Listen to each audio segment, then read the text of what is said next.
Hello everyone, today I will show you how to change the master volume in Grounded 2.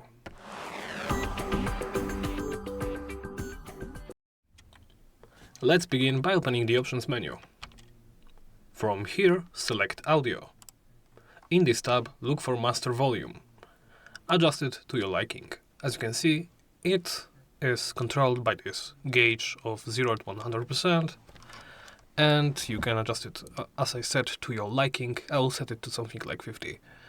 To quickly explain this, as the tooltip suggests, this adjusts the entirety of the game's volume, meaning it is a multiplier for this other gauges. If this is set to 100 and this is set to 50, effectively this is set to 50. If I set this to also 50, it is effectively set to 25. So it is halved, because this is set to half.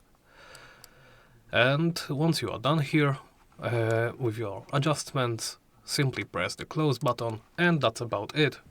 Thank you for watching, and please make sure to comment, like and subscribe.